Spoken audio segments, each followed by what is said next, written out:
Alrighty, we're going to go ahead and get started with the Unit 3, Section 2 notes. In this section, we're going to talk about how to solve equations using addition and subtraction.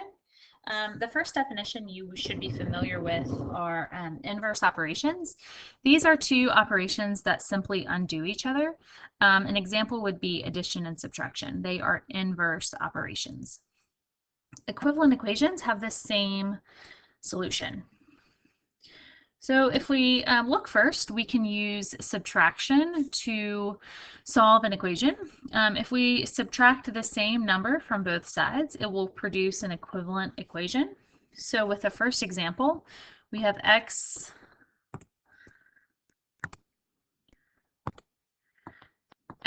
plus 3 equals 5. In order to determine what x is, we can use an inverse operation. Because we are adding 3 here, we're going to subtract 3 from both sides. These 3's will cancel, leaving x equaled 2. If we substitute 2 back in for x, we would have 2 plus 3 equals 5, which we know to be a true statement. So let's see how we can use subtraction to solve for each variable. If we look at number 1, we have z plus 16 equals 4. Because we're adding 16 to z here, we're going to simply use our inverse operation of subtraction and take 16 away from both sides. Remember, whatever you do to one side of the equal sign, you have to do to the other. So here, our 16's cancel, and this equals z equals negative 12, because 4 minus 16 is negative 12. If we substitute negative 12 back in for z, we have negative 12 plus 16, and that does in fact equal 4. So negative 12 is a correct solution for z. Number 2 is written a little differently, however, it's the same thing. Because we're adding 5 to j here, we want j alone, so we're going to subtract 5 from both sides, which leaves us with j equaling negative 8. Again, if we substitute that back in, we would have negative 3 equals negative 8 plus 5. And negative 8 plus 5 does in fact give us negative 3 based on the rules we learned for adding integers.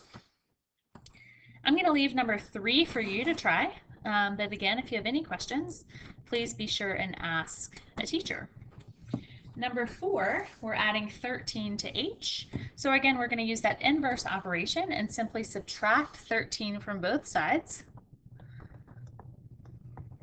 My 13's will cancel, leaving me with h equaling 8.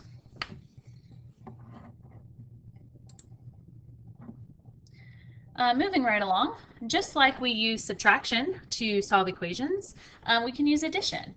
So if we are presented with a subtraction problem in our equation, we can use the inverse operation of addition to solve for that variable.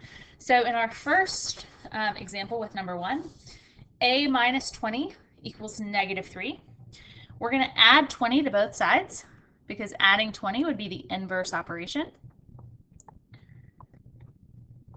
A in this case equals 17, as negative 3 plus 20 is 17. If we look at number 2, we have negative 9 equals k minus 11. Because we're minusing 11 here, the inverse operation tells us to add 11 to both sides.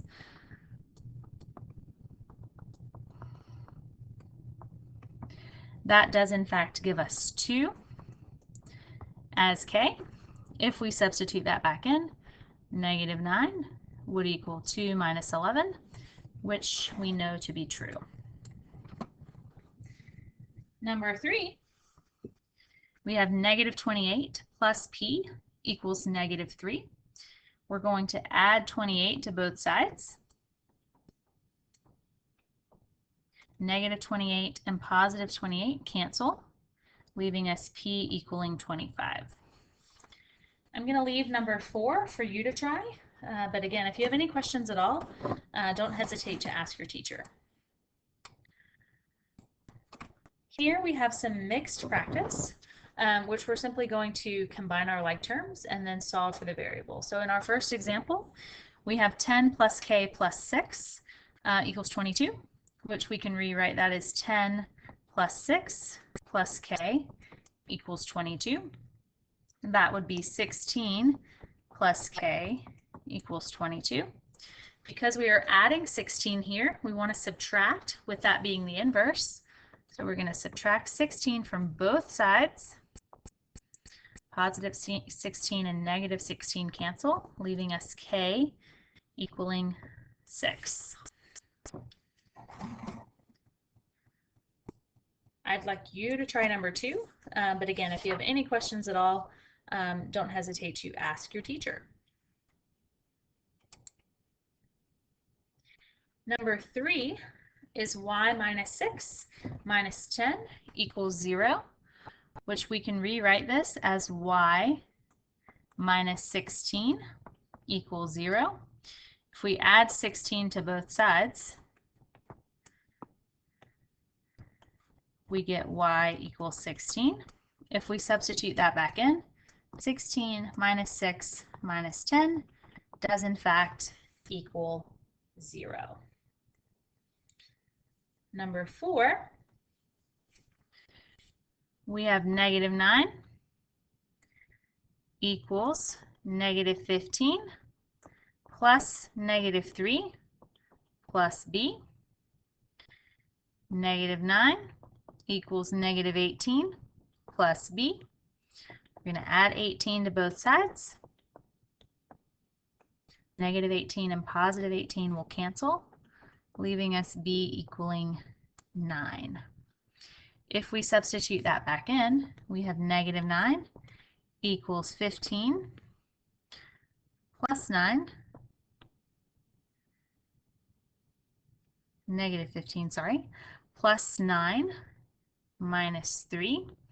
Negative 15 plus 9 is in fact a negative 6. Negative 6 minus 3 is in fact negative 9. I'm going to go ahead and erase these just so we can have room and read our word problem correctly. So this asks us to write an equation to model the solution and then to solve the equation.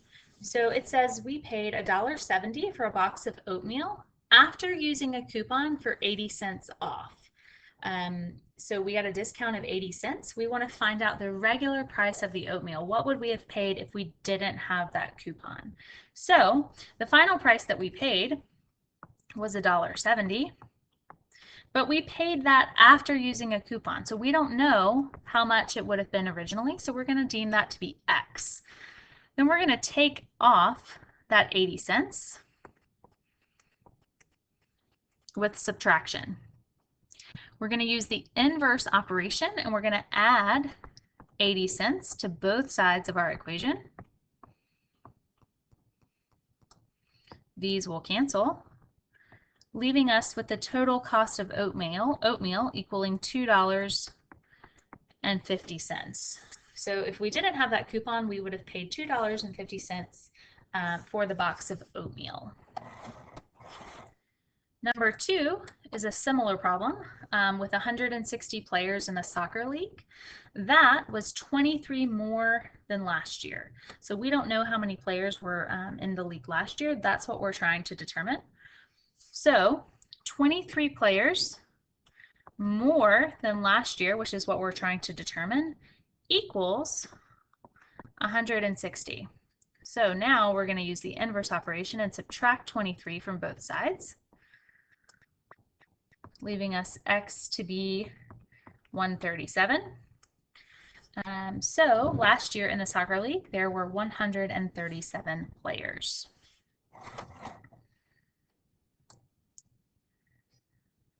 Number 3 asks us to find the value of X for the given triangle. We know for perimeter that we need to add all of our sides up. So we have 59 equals 22 plus 13 plus X. This equals 59 equals 35 plus X. If we take away 35 from both sides using our inverse operation, we're left with X equaling 24. So X equals 24 centimeters.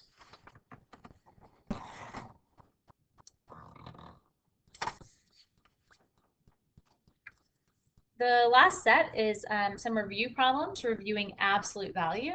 Remember that these vertical bars do indicate absolute value, so we want to find the absolute value of x, which the absolute value of positive 4 is 4. Same thing, the absolute value of negative 7. We know the absolute value of any number is the number of places it's away from 0. So this absolute value is still positive 7. I will leave number 3 and 4 for you guys to try. Remember, you're just going to substitute 4 or negative 7 wherever you see that x or y, and take the absolute value of that variable.